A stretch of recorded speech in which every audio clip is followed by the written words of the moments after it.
First, I would like to thank Professor Alam for inviting me for this conference. And I would like to introduce myself as a faculty in public health, starting my early career in public health at Jazeera Medical School as one of the founding faculty members. And then I migrated from Sudan since 1988, then joined UN and working in different universities in the Middle East, American University of Beirut, and King Saud University, Saudi Arabia, and also an adjunct professor in Emory University in the US. The story for mentoring, my story comes that about 20 years ago, when I started mentoring PhD students, Saudi, in a collaborative program between the Kingdom of Saudi Arabia and the United Kingdom, in which the students are registered here and doing their research in the kingdom. And at that time, I was a mentor for about 3 of them.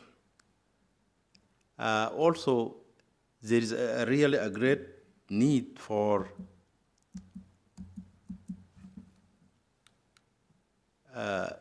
carrying out the current situation in Sudan. We start by the history of medical education in Sudan, started early by the establishing the Kitchener Medical School, one of the first, or the first medical school in Sudan. And follows that, in 1990s, there is an explosion of medical schools in which tens of medical schools were established, and most of them are private. And this explosion was associated with a lot of problems, without resources. I know one of the medical schools, there is only one faculty member who is a graduate of agriculture with a PhD in biochemistry. He is the dean of the medical school. And the students, part of the students are in one city and the other part in a different city. And also there is uncontrolled privatization. And it became a business rather than really providing good education. You see here, this according to the Ministry of Higher Education reports, there is more than 50 medical schools now, 25 dentistry, 23 pharmacy, 39 nursing, public health 10, and most of these are private schools. And you see what's going on in Sudan, and this also, I think, has an impact, because education should not be commercialized. It's morely commercialized rather than a service for the community or for the population. Medical research history in Sudan started earlier in the early 19th century by the establishing of the Wellcome Research Lab. And then this followed in 1927 by establishing the STAC lab, in which there was 3 different functions of this lab: is training of the students, medical students, routine diagnostic services, plus research. Medical research also is a function of medical schools or universities. Have 3 functions: research, education and learning, and community service. And research, one of the most important things. And really there is a great need in Sudan for research. And there is also a requirement at graduate level for the Sudanese Medical Board to submit a research thesis. Research institutions in Sudan, there are many. Starting in the 70s, they established the Medical Research Council, followed by establishing different research institutions, including the Mycetoma Research Center, one of the pioneering research centers in the world now in the area of mycetoma research. There is a Tropical Research Institute, a nuclear research, a nuclear medicine institute in Jazeera University, and the Public Health Institute, which was established as the Minister of Health in Khartoum. The Cyber Mentor Program as you know, mentoring is very important economic or development tool for improving careers, and it's very beneficial and with a great impact.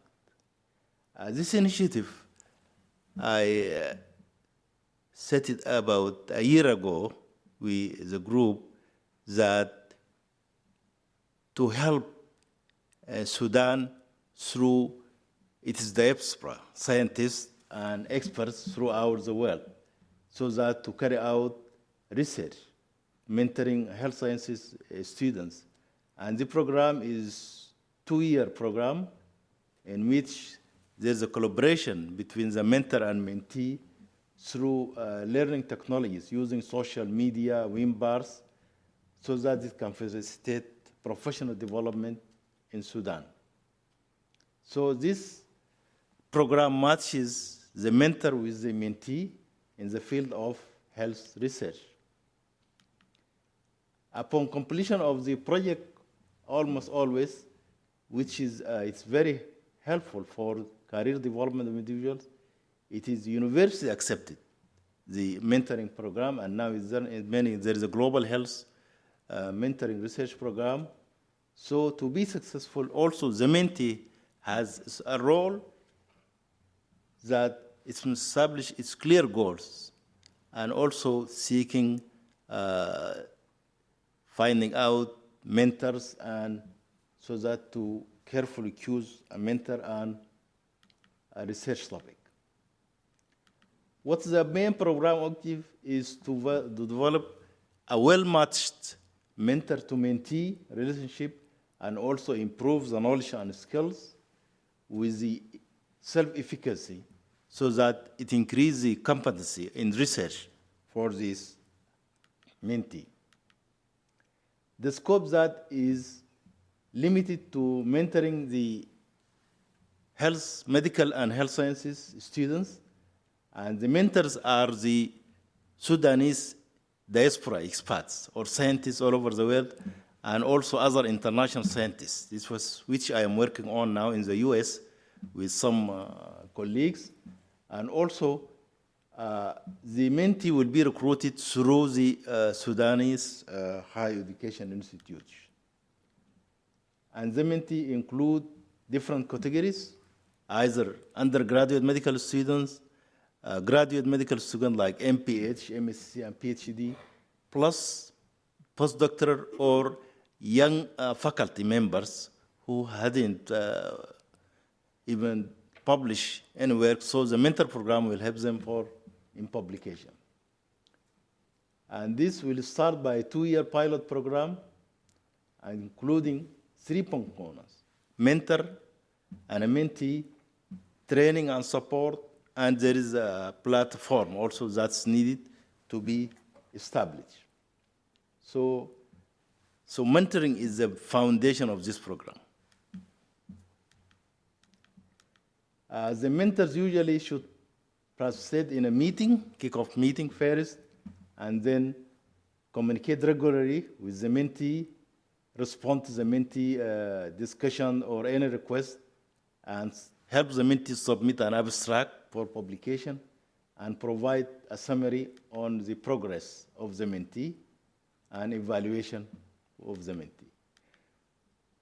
For the mentee, on a long-year program, have to work on the research project and should commit about 6 to 8 hours per week for the program, and attend, we plan for a kickoff meeting in Khartoum for the first part, and then participate with online communication with his mentee.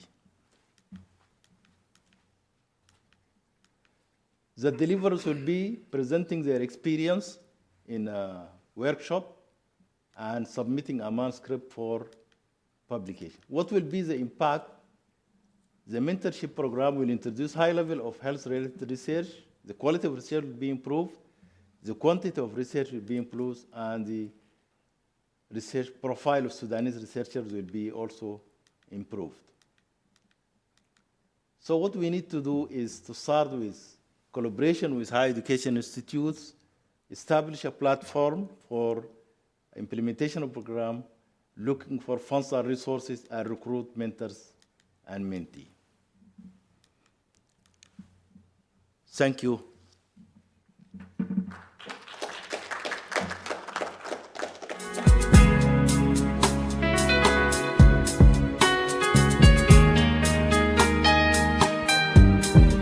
بنحلم بفضاء أوسع، بنحلم بزمن أجمل، بلاد ميلاد، بلاد ميلاد.